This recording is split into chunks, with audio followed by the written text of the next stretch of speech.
বাদশার সামনে গেছে, বাদশাহ আমরা তো ইয়ামেন জয় করলাম, আপনি তো বললেন যে ইয়ামেন জয় করতে পারবে যার মাধ্যমে হবে তাকে আপনি ইয়ামানের গভর্নর বানাবেন। মানে আব্রাহা বলতেছে যে আমি ইয়ামেন জয় করছি, আর সেনা প্রধান বলেন না আমি জয় করছি। আব্রাহা কয় সে শুধু মোবাইল ফোন নিয়ে, অর্থাৎ ওই জমানায় যা ছিল তা নিয়ে ব্যস্ত ছিল, সে কোনো যুদ্ধই করে না। যুদ্ধ যা করে আমি করছি, আমি জান বাজিরাইকে যুদ্ধ করছি, আমারে গভর্নর বানানো। এখন দুইজনেই পারাপারি শুরু করছে। বাদশাহ তো আমি কেমনে কারে দেই, আমি তো দেখি নাই, কেমনে কাকে বলবো যে কে যুদ্ধে কার কারণে যুদ্ধে জয়লাভ করছে। এবার আব্রাহা বড় সালাক, বড় সাহসী, এক কাজ করেন, বলে কি সেনাপ্রধান রে আর আমার যুদ্ধ লাগান, এই যুদ্ধে যে জিতবো সে হবে ইয়ামেনের গভর্নর, আর যে মরবো সে শেষ। এবার দেখে কে জিতে। এবার বাদশাহ কই ভালো কথাই তো বলছো, আমারও ঝামেলা শেষ, একজন থাকবে একজন মরবে, যুদ্ধ লাগবে। এবার দুইজন যুদ্ধ লাগছে, সেনাপ্রধান মরছে, এই আব্রাহা যুদ্ধে জয়লাভ করছে। এবার আবিসিনিয়ার বাদশাহ বলে আব্রাহা যাও, তোমারে আমি ইয়ামেনের গভর্নর বানায়া দিলাম। অতি সংক্ষেপে বলবো, মনোযোগ সহকারে শুনবেন। এই সূরাটা এই জন্য আমি আজকে তেলাওয়াত করেছি, নামাজে তেলাওয়াত করেন আপনারা। এই সূরা তেলাওয়াত করলে এই জন্য এই ঘটনা মনে পড়ে যায়, তাহলে নামাজের মধ্যে খুশু তৈরি হবে। এই জন্য সিদ্ধান্ত নিলাম যখন এলাকার মধ্যে বয়ান করব, ছোট ছোট সূরার মধ্যে আল্লাহ কি বলছে ওগুলো নিয়ে আলোচনা করব, ঠিক কিনা জোরে বলেন। কারণ যেন আপনারা বুঝতে পারেন কুল হুয়াল্লাহ সূরার মধ্যে আল্লাহ কি বলছে, আলহামদু সূরার মধ্যে আল্লাহ কি বলছে, তাব্বাত ইয়াদা সূরার মধ্যে আল্লাহ কি বলছে। এইজন্য আজকে সিদ্ধান্ত নিলাম কোরআনের মধ্যখান থেকে তো সব সময় বয়ান করি, আর করব না। ছোট ছোট সূরা যেগুলো আপনারা মুখস্থ পারেন এগুলো থেকে আলোচনা করব। আজকে আলোচনা করতেছি আলাম তারা কাইফা ফাআলা রাব্বুকা বিআসহাবিল ফিল। ইয়ামেন জয় করে ফেললো আব্রাহা। যখন ইয়ামান জয় করে ফেললো, হঠাৎ করে তাকাইয়া দেখে ইয়ামেন থেকে হাজার হাজার মানুষ গাড়ি বসকা নিয়ে মক্কার দিকে যায়, পাশের দেশ সৌদি আরবে যায়। আব্রাহা জিজ্ঞাসা করে এই ইয়ামেনের লোকেরা তোমরা গাড়ি বসকা নিয়ে মক্কার দিকে কই যাও? বলে হজের মৌসুম শুরু হয়ে গেল, কয়েকদিন পরেই তো হজ শুরু হয়ে যাবে। মক্কা শরীফ যে হজ করবার জন্য যাই, তখন খ্রিস্টানেরা হজ করত, ইহুদিরা হজ করত। ওই জমানায় যখন হাজার হাজার মানুষ হজ করবার জন্য মক্কা শরীফে যায়, পাশের দেশ আব্রাহা মানতে পারে না। আব্রাহা কয় না না, আমরা ইয়ামান থেকে মানুষদেরকে মক্কা যাইতে দিব না। আমি ইয়ামেনের মধ্যে একটা এরকম কাবা বানাবো, যে কাবার মধ্যে মানুষেরা হজ করবার জন্য আসে। মক্কা শরীফের মধ্যে যে কাবা ঘর, সারা দুনিয়া থেকে হাজার হাজার মানুষ, লক্ষ লক্ষ মানুষ হজ করবার জন্য যায়। না না, আমি নিজেই নতুন একটা কাবা ঘর বানাবো, আমার এই কাবাটা এত সুন্দর করে বানাবো, এই কাবা ঘরের মধ্যে হজ করবার জন্য মানুষেরা আসবে। কিন্তু যারা মুমিন, যারা আল্লাহর বান্দা, আল্লাহর মহব্বত করে, আব্রাহা সুন্দর করে একটা কাবা ঘর বানাইছে। কাবা ঘর উদ্বোধন করবে আগামী দিন সকালবেলা। তার বাদশা নাজ্জাশীর খবর দিল, বাদশা নাজ্জাশী আমি কাবা ঘর বানাইলাম, সকালবেলা উদ্বোধন করব। এই কাবা ঘর উদ্বোধন করবেন আপনি, আপনার মাধ্যমে আপনি রওনা দিয়া দেন, সকালবেলা এসে কাবা ঘর আপনি উদ্বোধন করবেন। এইদিকে শয়তান মনে মনে সিদ্ধান্ত নিল এখন মুসলমানদের মধ্যে আর কাফেরদের মধ্যে একটা ঝগড়া লাগায়া দেয়।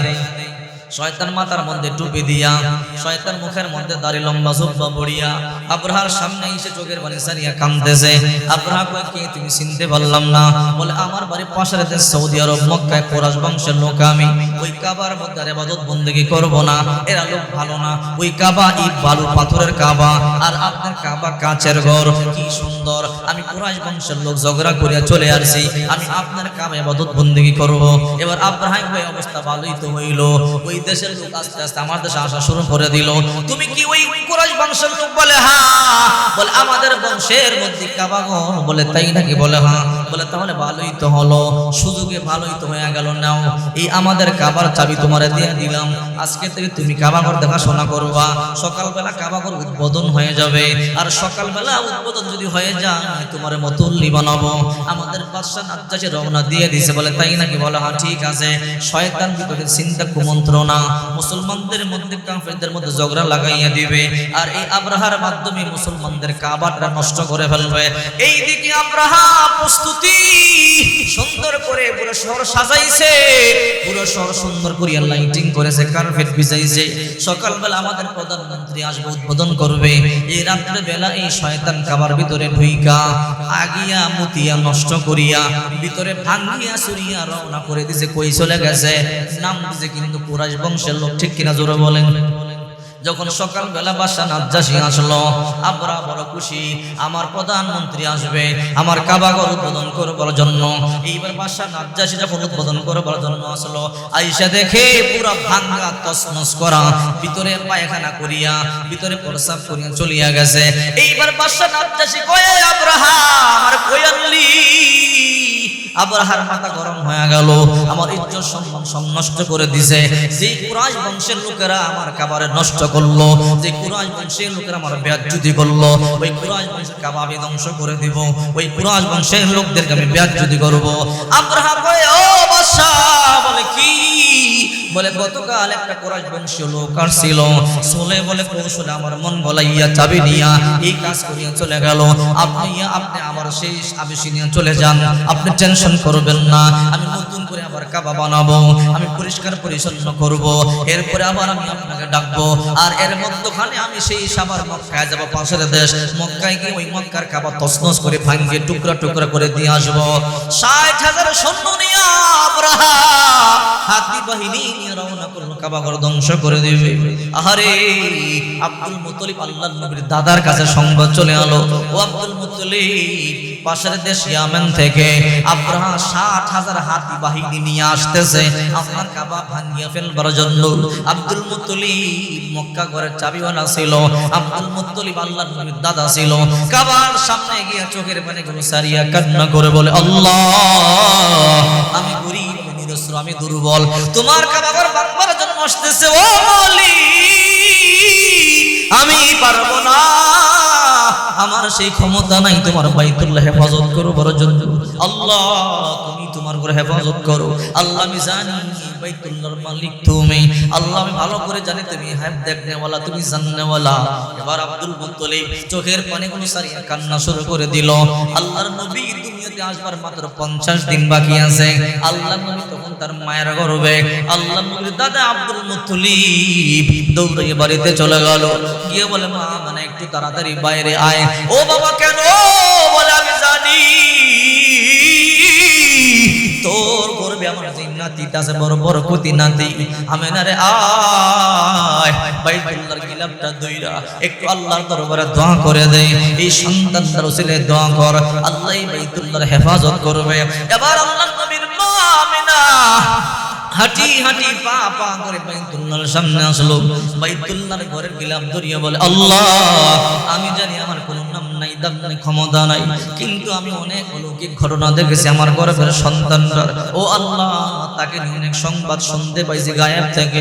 আল্লাহ, আমার গর্ভে যে সন্তানটা আছে, এই সন্তানটার ওসিলায় তুমি তোমার ঘরকে হেফাজত করো। আল্লাহু আকবার বলে এই কথা বলে আমি চলে গেল। হঠাৎ করে আব্দুল মুত্তালিব তাকাইয়া দেখে কাবার সামনে বড় একটা সাপ দেখা যায়, বিশাল বড় মাথাওয়ালা সাপ। আব্দুল মুত্তালিব আশ্চর্য হয়ে গেল, কিরে, কাবার সামনে সাপ তুই করতে গিয়ে আসলি?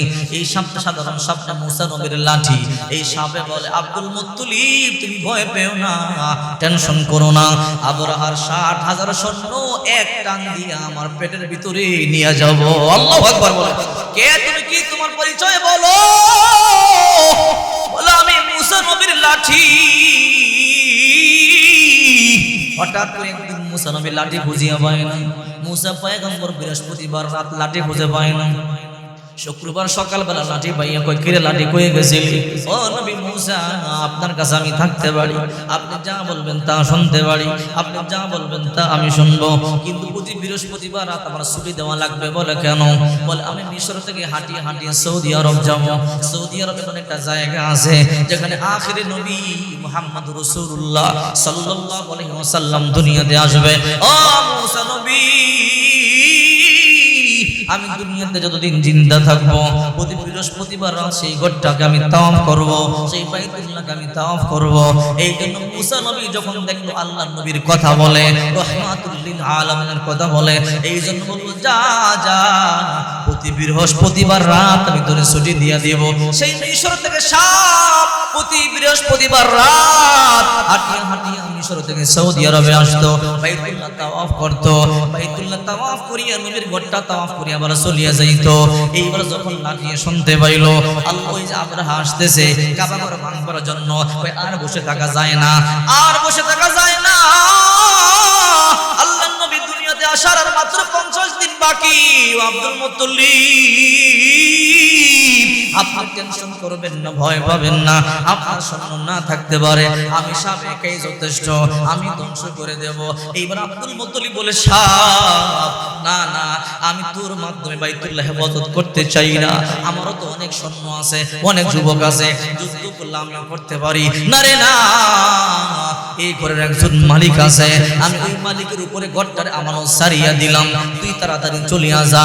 ওই মালিক ওই আবরাহার সাথে মজার খেলা খেলবে। আল্লাহু আকবার বলে। আবরাহা আসতেছে 60,000 সৈন্য নিয়ে।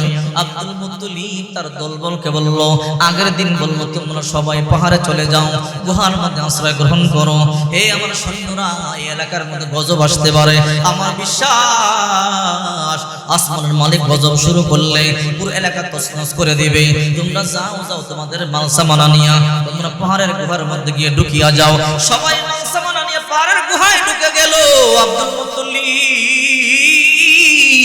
রাত 3টার দিকে তাকাইয়া দেখে হঠাৎ করে আরব সাগর থেকে একদল পাখি উড়ে উড়ে বাইতুল্লাহ শরীফের সামনে আইসা আড়াইটা চক্কর দিয়ে বল চলে যায়। আব্দুল মুত্তালিব দাঁড়ায় তাকাইয়া রইল। পাখিরা বলে, ও আব্দুল মুত্তালিব কিছু বলবা কিনা বলো, আগে তো তোমাদেরকে দেখি নাই।